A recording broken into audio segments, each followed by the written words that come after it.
Hello everyone, this is Mohammad Umair और स्वागत है आज के इस करंट अफेयर्स के एपिसोड में। दोस्तों, आज की इस एपिसोड में हम बात करेंगे करंट अफेयर्स के कुछ क्वेश्चन और उन क्वेश्चन का करेंगे हम पोस्टमार्टम। तो चलिए शुरू करते हैं आज का ये अपना पहला एपिसोड और इन क्वेश्चन के साथ। सबसे पहला क्वेश्चन ये है कि हाल ही में राजस्थान में बीएसएफ के स्थापना दिवस परेड का कौन सा संस्करण था। तो चलिए अब इस क्वेश्चन के हम आंसर्स देखते हैं। तो सबसे पहली बात कि इस जो क्वेश्चन का जो आंसर है वो है 60वां संस्करण था। अब बात करते हैं कि राजस्थान की, तो राजस्थान की राजधानी है वो जयपुर और राजस्थान हमारे देश का सबसे बड़ा स्टेट है, राज्य है, जिसे हम कहते हैं भारत का सबसे बड़ा राज्य राजस्थान है। और उसका जो बीएसएफ का जो 60वां सम्मेलन हुआ है, परेड हुआ है, वो राजस्थान में हुआ है। बीएसएफ का मतलब होता है बॉर्डर सिक्योरिटी फोर्स, बॉर्डर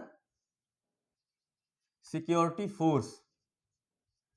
और ये जो परेड हुआ है वो 8 दिसंबर को हुआ है राजस्थान में। और इसके जो मुख्य अतिथि थे, इस परेड के मुख्य अतिथि थे, वो हमारे देश के गृह मंत्री अमित शाह थे। कौन थे? गृह मंत्री अमित शाह। और राजस्थान के जो सीएम है वो है भजन लाल शर्मा। और भजन लाल शर्मा इस बार जो सीएम बने हैं वो राजस्थान के 14वें सीएम के रूप में इन्होंने शपथ ली है। और राजस्थान की अब बात करें तो इसमें जो राज्य जो क्या कहते हैं लेजिस्लेटिव असेंबली है, यानी कि विधानसभा सीटें, यहाँ पर 200 विधानसभा सीटें हैं। अब चलिए चलते हैं दूसरे क्वेश्चन की तरफ। हमारा दूसरा क्वेश्चन ये है कि हाल ही में पाकिस्तान यूएन की किस संस्था का अस्थायी मेंबर चुना गया है।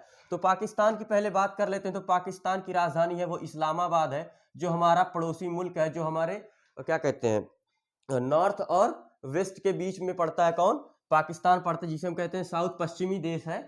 कौन है? पाकिस्तान। इसकी राजधानी है इस्लामाबाद। और इनके जो भी प्रधानमंत्री हैं वो कौन है? नवाज शरीफ साहब। कौन है? नवाज शरीफ। और यूएन की बात करें तो यूएन का मतलब होता है यूनाइटेड नेशन। यूनाइटेड नेशन कहीं कहीं पर इसको लिखा होता है यूएनओ, तो यूनाइटेड नेशन ऑर्गेनाइजेशन। ठीक है, इसकी स्थापना 1945 को हुई थी। किसकी?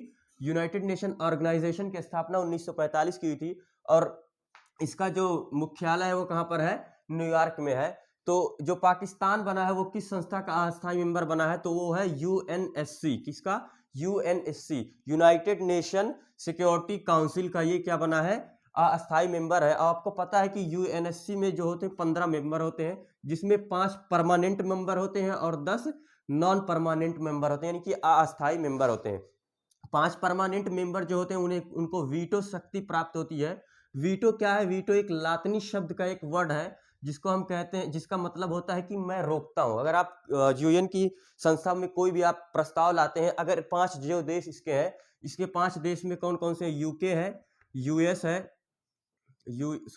यूएस, उसके बाद आता है फ्रांस, उसके बाद आता है रशिया, उसके बाद आता है चाइना। ये 5 देश क्या हैं? यूएन के अस्थायी सदस्य हैं, जिनमें यूके यानी कि यूनाइटेड किंगडम, फिर ये आता है यूएस मतलब यूनाइटेड स्टेट, फिर आता है फ्रांस, रशिया और चाइना।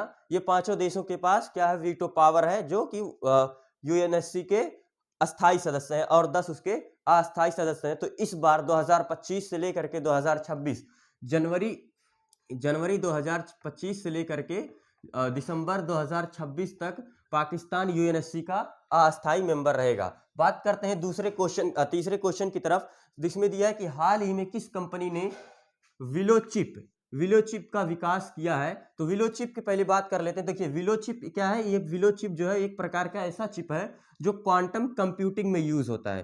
क्वांटम कंप्यूटिंग एक ऐसी कंप्यूटर है जो मैथमेटिकल कैलकुलेशन को बहुत तेज करता है। मतलब जो नॉर्मल कंप्यूटर है इससे कई गुना ज्यादा तेज होगा, जिसे हम क्वांटम कंप्यूटिंग कहते हैं। ठीक है, देखिए अब ये जो विलोचिप होता है ये मैथमेटिकल कैलकुलेशन को बहुत इजी, बहुत फास्टली करेगा। ठीक है, ये कौन? विलोचिप। और जो उसमें एरर आते हैं उसकी 50% एरर को ये क्या कर देगा? रिड्यूस कर देगा। कौन? विलोचिप। और इस विलोचिप की बनाने वाली कंपनी कौन सी है? वो है गूगल। गूगल जो है वो बनाया, विलोचिप बनाया है, जिसका यूज कहाँ होगा? क्वांटम कंप्यूटिंग में होगा। क्वांटम कंप्यूटिंग में जो मैथमेटिकल कैलकुलेशन होती है, जटिल से जटिल कैलकुलेशन को क्या करेगा? विलोचिप बहुत इजीली, बहुत तेजी से उसको कर देगा। ठीक है, तो अब आते हैं अगले क्वेश्चन की तरफ। अगले क्वेश्चन में यह है कि 400 बिलियन डॉलर की संपत्ति हासिल करने वाले दुनिया के सबसे, यहां पर दुनिया, ठीक है, दुनिया या विश्व के सबसे पहले व्यक्ति कौन है? तो सबसे पहले व्यक्ति वो है एलन मस्क। एलन मस्क दुनिया के सबसे अमीर व्यक्ति की लिस्ट में शामिल है। मतलब शामिल क्या है? वो है ही। और एलन मस्क जो है वो स्पेस एक्स कंपनी उसके क्या है? मालिक हैं। तो देखिए अमेरिका की एक वो है, क्या कहते हैं, ब्लूमबर्ग बिलियनियर्स इंडेक्स की जो वहाँ की जो एक संस्था है, उन्होंने बताया है कि अभी एलन मस्क के पास 447 बिलियन यानी 447 बिलियन डॉलर की संपत्ति है, यानी कि 400 बिलियन को ये क्रॉस कर चुके हैं, जो कि अगर हम बात करें तो वो 38 लाख करोड़ रुपए के बराबर होती है। और अगर हम इनको मुकेश अंबानी की संपत्ति से अगर हम इनकी तुलना करें, मुकेश अंबानी की संपत्ति से तुलना करें तो लगभग 4 गुना है। कितना गुना है? 4 गुना है किसकी? एलन मस्क की। दुनिया के सबसे अमीर आदमी हैं जिनकी संपत्ति कितना है? 447 बिलियन डॉलर एलन मस्क की। तो ये था आज का करंट अफेयर्स। आई होप आपको वीडियो अच्छी लगी होगी। मिलते हैं नेक्स्ट वीडियो में, तब तक के लिए जय हिंद।